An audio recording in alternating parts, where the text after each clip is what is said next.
Hi friends, welcome to our காய் பண்டி kitchen. இன்றைக்கி நம்ம சேனலில் நம்ம பார்க்க போகிற ரெசிபி என்னென்னு பார்த்தீங்கன்னா பால்கோவா தான். அதுவும் ரொம்பவே ஈஸியான மெத்தடில் நம்ம வீட்டில் எப்படி பால்கோவா பண்ணலான்னு பார்க்கலாம். அதுக்கு முன்னாடி நம்ம சேனலுக்கு சப்போர்ட் பண்ணுற எல்லாருக்குமே ரொம்ப நன்றி. உங்களுடைய சப்போர்ட் எங்களுக்கு எப்பயுமே தேவை. நான் இன்றைக்கி 1 கப் அளவுக்கு மைதா மாவு எடுத்து வச்சுருக்கேன். அடுத்ததாக 1/2 கப் அளவுக்கு சர்க்கரையை நல்லா பவுடர் பண்ணி எடுத்து வச்சுருக்கேன்.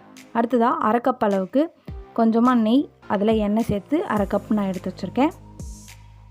நம்ம இப்போ பால்கோவா செய்ய ரெடி ஆகியாச்சு. இப்போ கடாயை நல்லா சூடானதுக்கப்புறமா நம்ம எடுத்து வச்சுருக்க எண்ணெயையும் இதில் ஆட் பண்ணிக்கலாம். நெய்யும் எண்ணெய் நல்லா சூடானதுக்கப்புறமா நம்ம இதில் எடுத்து வச்சுருக்க மைதாவை ஆட் பண்ணிக்கலாம். மைதாவை ஆட் பண்ணிவிட்டு நல்லா மிக்ஸ் பண்ணி விட்டுக்கலாம். கட்டி இல்லாமல் நல்லா இந்த மாதிரி அடுப்பை நம்ம லோ ஃப்ளேம்லேயே வச்சு நல்லா இந்த மாதிரி மிக்ஸ் பண்ணி விட்டுக்கலாம். இது வரைக்கும் நம்மளோட சேனலை சப்ஸ்கிரைப் பண்ணாமல் இருக்கவங்க மறக்காமல் சப்ஸ்கிரைப் பண்ணுங்கள் ஃப்ரெண்ட்ஸ். அப்போ தான் நாங்கள் போடுற வீடியோஸோட நோட்டிஃபிகேஷன் உங்களுக்கு வரும். இந்த மாதிரி நல்லா நம்ம மிக்ஸ் பண்ணி விடலாம். நம்ம மிக்ஸ் பண்ணுறப்ப ஃபஸ்ட்டு ஸ்டேஜில் நம்மளுக்கு மாவில் அந்த எண்ணெயும் நெய்யும் அப்சர்வ் பண்ணி நல்லா ட்ரையாக தெரியும். அடுப்பை நம்ம லோ ஃப்ளேம்லேயே வச்சு நல்லா மிக்ஸ் பண்ணி விட்டுக்கிட்டே இருக்கலாம்.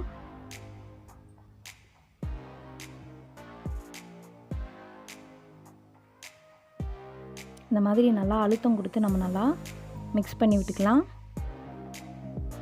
நம்ம நல்லா இந்த மாதிரி லோ ஃப்ளேமில் வச்சு மிக்ஸ் பண்ண கொஞ்ச நேரத்திலே அப்சர்வ் பண்ண நெய்யையும் எண்ணெயும் வெளியே வர ஆரம்பிக்கும்.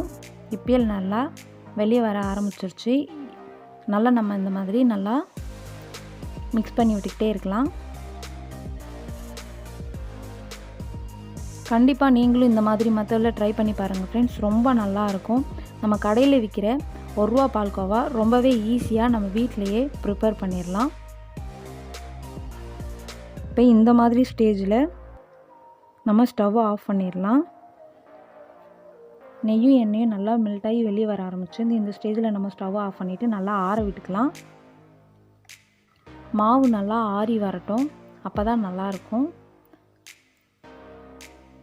நம்ம ஸ்டவ்வை ஆஃப் பண்ணிவிட்டு லைட்டாக இந்த மாதிரி கிண்டி விட்டுக்கலாம். இல்லைனா சூடில் மாவு கருக ஆரம்பிச்சிடும். அதனால் நம்ம நல்லா இந்த மாதிரி கிண்டி விட்டு நல்லா ஆற விட்டுக்கலாம். மாவு நல்லா ஆறி வந்துருச்சு. இப்போ நம்ம இந்த ஸ்டேஜில் அரைச்சி வச்சுருக்க சர்க்கரையை நம்ம இதில் சேர்த்துக்கலாம். நான் இன்றைக்கி 1 கப் மைதாவுக்கு 1/2 கப் அளவுக்கு சர்க்கரையை நல்லா பவுடர் பண்ணி எடுத்து வச்சுருக்கேன். அதை இந்த மாதிரி கொஞ்சம் கொஞ்சமாக ஆட் பண்ணி நல்லா மிக்ஸ் பண்ணி விட்டுக்கலாம்.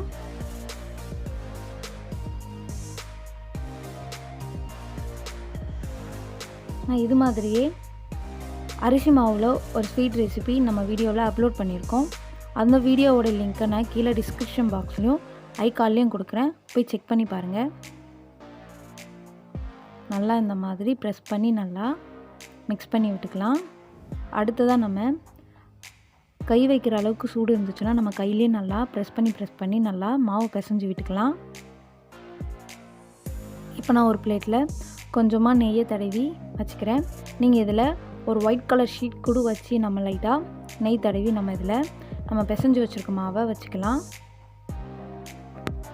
நான் இன்றைக்கி இந்த மாதிரி ஒரு பிளேட்டில் தான் பிசைஞ்சு வச்சுருக்க மாவை வச்சுருக்கேன். நல்லா இந்த மாதிரி நல்லா ப்ரெஸ் பண்ணி விட்டுக்கலாம்.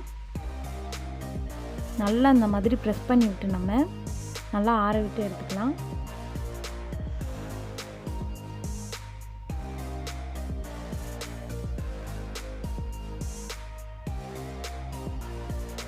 நல்லா இந்த மாதிரி ப்ரெஸ் பண்ணி விட்டு ஈவனாக நல்லா ஆற விட்டுக்கலாம்.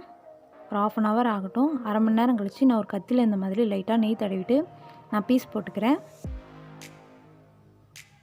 உங்களுக்கு எந்த ஷேப்பில் வேணாலும் நீங்கள் கட் பண்ணி எடுத்துக்கலாம். கண்டிப்பாக நீங்களும் இந்த மாதிரி மெத்தடில் ட்ரை பண்ணி பாருங்கள் ஃப்ரெண்ட்ஸ். ரொம்ப சூப்பராக இருக்கும்.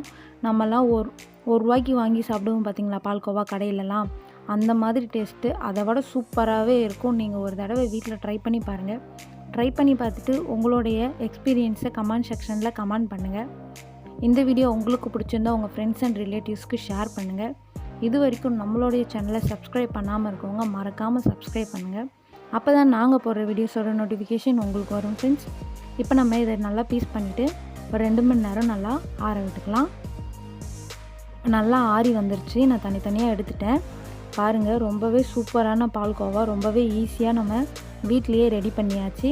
கண்டிப்பாக நீங்களும் இந்த மாதிரி மெத்தடில் வீட்டில் ட்ரை பண்ணி பாருங்கள். ட்ரை பண்ணி பார்த்துட்டு உங்களுடைய எக்ஸ்பீரியன்ஸை கமெண்ட் செக்ஷனில் கமெண்ட் பண்ணுங்கள். நம்மளுடைய சேனலுக்கு சப்போர்ட் பண்ணுற எல்லாருக்குமே ரொம்ப நன்றி. உங்களுடைய சப்போர்ட் எங்களுக்கு எப்பயுமே தேவை. நம்மளோட சேனலை இது வரைக்கும் சப்ஸ்கிரைப் பண்ணாமல் இருக்கவங்க மறக்காமல் சப்ஸ்கிரைப் பண்ணுங்கள். தேங்க்யூ ஃபார் வாட்சிங்.